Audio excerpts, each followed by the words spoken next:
High, আমি উত্তর।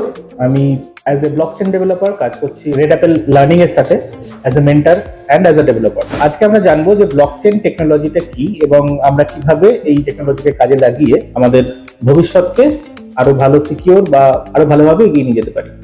তো ব্লকচেন হচ্ছে একটা ডিস্ট্রিবিউটেড লেজার বা একটা ডিস্ট্রিবিউটেড ডেটা স্টোর সিস্টেম, যে সিস্টেম কি করে আমাদের যে কোনো রকম ডেটা, এটা হতে পারে আমাদের মিউজিক, আমাদের হতে পারে যে কোনো রকম ট্রানজাকশনাল ডেটা, ফাইন্যান্সিয়াল ডেটা, এই সমস্ত কিছুকে ডিসেন্ট্রালাইজড ভাবে একটি ডেটা স্টোরের মধ্যে সেভ রাখে, যাকে আমরা বলে থাকি ব্লক। তো এই ব্লক একটি ব্লকচেনের মধ্যে অ্যাড করার জন্য দরকার পড়ে কনসেনসাস বলে একটি মেকানিজমের। তো এই কনসেনসাস যে পদ্ধতিটা রয়েছে, সেই পদ্ধতিতে একটি ব্লকচেনে অ্যাড করতে গেলে যারা এই কনসেনসাস সিস্টেমটা তার সাথে জড়িয়ে রয়েছে তাদেরকে সেই ব্লকটিকে ভেরিফাই করতে হয়। এই ভেরিফায়ারদের আমরা বলে থাকি মাইনার্স, আর এই কনসেনসাস মেকানিজমটাকে আমরা বলে থাকি প্রুফ অফ ওয়ার্ক।